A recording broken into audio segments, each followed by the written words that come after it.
जब अंशिका की आंख खुलती है, तो वह देखती है कि वह अभी बिस्तर पर नहीं है। उठकर वॉशरूम में चली जाती है और फ्रेश होकर तैयार होने लगती है। उसने पीले रंग की साड़ी पहनी थी। पहनने में एक सरलता थी। वह एक सुंदर कुंदन नेकलेस और मैचिंग झुमके के साथ अपने को सजाती है। उसके हाथ में मेहंदी की खुशबू है। हाथों में पीले रंग की चूड़ियां, माथे पर छोटी सी बिंदी, पैरों में पायल। मेकअप में उसने एक हल्का सा फाउंडेशन अपनाया है, जिससे उसकी त्वचा का रंग और भी निखर गया है। उसके चेहरे पर एक हल्का सा ब्लश और उसकी आंखों में एक खूबसूरत काजल की लाइन, जो उसके नाजुक फीचर्स को और भी प्राकृतिक बनाती है। उसने लाल रंग की लिपस्टिक लगाई थी और बालों को खुला छोड़ा था। तैयार होकर वह नीचे पूजा करने चली जाती है। वहां कंचन जी पहले से ही पूजा की तैयारी कर रही होती हैं। अंशिका उनके पास जाती है और उनके पैर छू लेती है। कंचन जी उसे कहती है, बेटा, आपको इतनी जल्दी उठने ही कोई जरूरत नहीं थी। अंशिका कहती है, नहीं दादी जी, हमें तो वैसे भी जल्दी उठने की आदत है। हम कॉलेज जाते थे अपने जल्दी उठकर। कंचन जी पूछती है कि अब क्या कर रही है। तो अंशिका बताती है कि दादी, हम MBBS कर रहे थे। वैसे तो हमें सोना बहुत पसंद था, पर हमें सुबह उठकर जल्दी कॉलेज जाना पड़ता था। वह मुंह बना के बोलती है, जिससे वह बहुत प्यारी लग रही थी। कंचन जी कहती हैं, बेटा, हम अभय से करके आपका एडमिशन किसी अच्छे कॉलेज में करवा देंगे। अंशिका कहती है, सच में दादी जी? वह अपनी आंखों में चमक लिए हुए देखकर पूछती है। कंचन जी अंशिका के सिर पर हाथ फेरते हुए कहती हैं, बिल्कुल बेटा, आप हमारे लिए खुशी की ही तरह हैं। इस पर अंशिका मुस्कुराती है। अंशिका मुस्कुराती है और कंचन जी की मदद करने लगती है। कुछ देर बाद वह पूजा कर लेते हैं और अब तक सभी लोग डाइनिंग टेबल पर आ जाते हैं। अंशिका किचन में नाश्ता बनाने चली जाती है और सभी के लिए नाश्ता बनाकर लेकर आती है। सभी अपना नाश्ता चुपचाप करते हैं, लेकिन उसकी नज़र अभी को ढूंढ रही है, जो अब तक रूम से नहीं आया है। थोड़ी देर बाद अभी भी आता है और डाइनिंग टेबल पर बैठ जाता है। उसकी नज़र अंशिका पर जाती है, पर उसे कल की आदि की बात याद आती है, तो वह झट से अपनी नज़रें खाने पर लगा लेता है और मन में कहता है, बस आज का दिन, और फिर हम जितना चाहें आपको देखेंगे। प्रिंसेस आदि और खुशी अपने कॉलेज की तरफ से पिकनिक ट्रिप पर गए हुए हैं, इसलिए वे यहाँ नहीं होते हैं।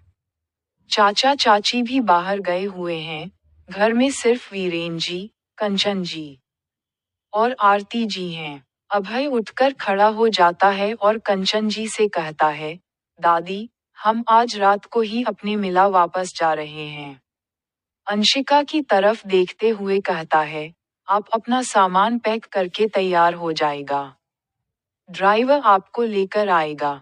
इस पर अंशिका थोड़ी परेशान हो जाती है, पर अभय उसके शंका को दूर नहीं करता है और फिर वहां से निकल जाता है।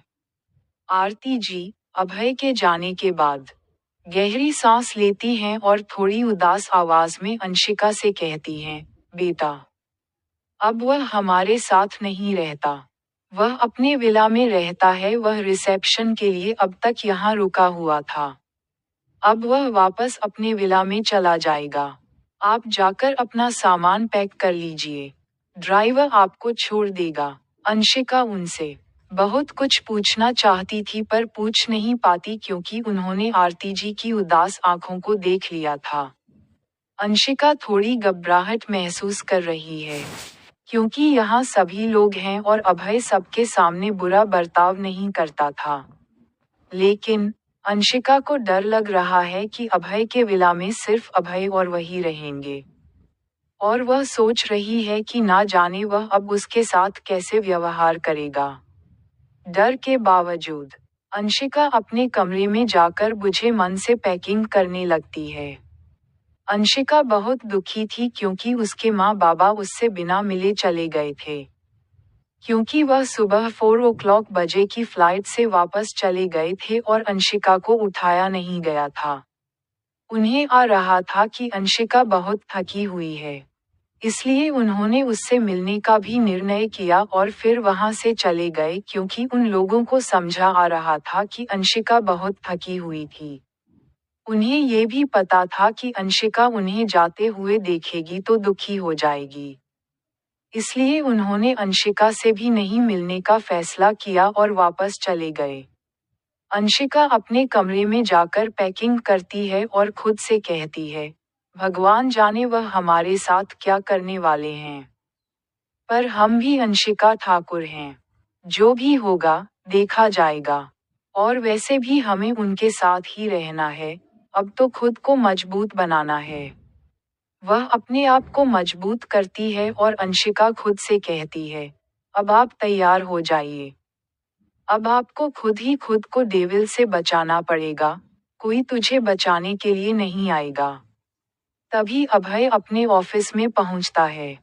वह बहुत गुस्से में था। उन्होंने अंशिका की सारी बातें सुनी थीं। उन्होंने अपने रूम और पूरे विला में सुरक्षा के लिए कैमरे और माइक्रोफोन लगा रखे थे, जिसके कारण उसे सब सुनाई दे गया था अंशिका ने जो भी कहा था, जिससे वह फिर से अपने देवी रूप में आ जाता है। अभय पहले वहां इंदौर चला गया था। फिर शादी और रिसेप्शन की वजह से ऑफिस के काम में ध्यान नहीं दे पा रहा था। आज उसने सारे कर्मचारियों को क्लास लगा रखी थी। जो भी अंदर जा रहा था, उसका मुंह लटका हुआ था। कुछ लोगों को अभय ने निकाल भी कर दिया था। तभी ऑफिस के गेट पर कोई नोक कटती है। अभी, कम इन, कहते हैं तो एक लड़की, लाल रंग की शॉर्ट ड्रेस में, स्टाइल में चली आती है। उसकी हील्स से टक टक की आवाज होती है, और वह अपने मुंह पर 4 किलो मेकअप के साथ बहुत होते दिख रही थी। अभय उसकी तरफ एक नजर देखते हैं, लेकिन अभय ने उसे नोटिस नहीं किया। फिर, अभय उसे सीट डाउन, मिस प्रिया, कहता है। प्रिया, जो अभय के एक बिजनेस पार्टनर, राजेंद्र की बेटी थी, बहुत ही अभिमानी और घमंडी थी। अभय ने उनके साथ एक प्रोजेक्ट साइन किया था। राजेंद्र जी ने उस प्रोजेक्ट का इंचार्ज प्रिया को बनाया था, क्योंकि वह चाहते थे कि प्रिया अभय को रिझा ले और अभय से शादी कर ले जिससे उनकी बेटी हुक्मरानी सा बन जाए। पर जब अभय की शादी की न्यूज़ उनको पता चली तो उनको बहुत गुस्सा आया, पर उन्होंने फिर सोचा शादी ना सही, अभय के साथ रहकर उसके पैसों का उपयोग कर ही सकते हैं। इसलिए उन्होंने आज प्रिया को यहाँ भेजा था। प्रिया और अभय बिजनेस संबंधित कुछ बातें करते हैं। इस बीच प्रिया बार बार नीचे झुक रही थी जिससे उसके क्लीवेज दिखाई दे रहे थे।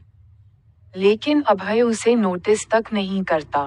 प्रिया कुछ देर बाद उठकर कहती है, ठीक है, मिस्टर अभय, मैं चलती हूँ। अभय हाँ में सिर हिलाता है और उसकी तरफ देखता भी नहीं है, जिससे प्रिया गुस्से में पैर पटकाती हुई वहां से चली जाती है। ड्राइवर अंशिका को अभय के विला पर ले आया था। अंशिका देखती है कि ये विला राणा पैलेस से भी लग्जरियस और सुंदर लग रहा था। हर तरह के फूलों के पौधे और कुछ फलों के पेड़ भी लगे हुए थे। गार्डन में सफाई का खास ध्यान रखा गया था, और गार्डन में फूलों की खुशबू बिखरी हुई थी, जिससे अंशिका का मूड फ्रेश हो जाता है। इस विला की डेकोरेशन में एक अनोखा मेल है ट्रेडिशनल और मॉडर्न डिजाइन का। प्रांगण में हर कोने में एक्जोटिक आर्टवर्क, शैंडेलियर्स और एंटीक फर्नीचर साफ नजर आता है, जो एक महाराजा की महफिल को याद दिलाता है। स्ट्रक्चर की बात करें तो विला की आर्किटेक्चर ने इसे एक मास्टरपीस बनाया है।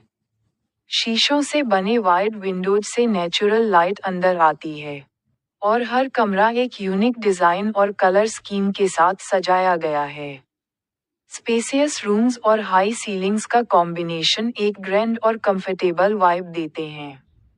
एक मेड अंशिका को उसके रूम में छोड़कर वहां से चली जाती है। अंशिका जब रूम को देखती है तो रूम में हर कोने पर एक शांत और सुकून भरा माहौल है। आइवरी और पेस्टल शेड्स की वॉल्स, जो एक सूथिंग एम्बियंस बनाते हैं।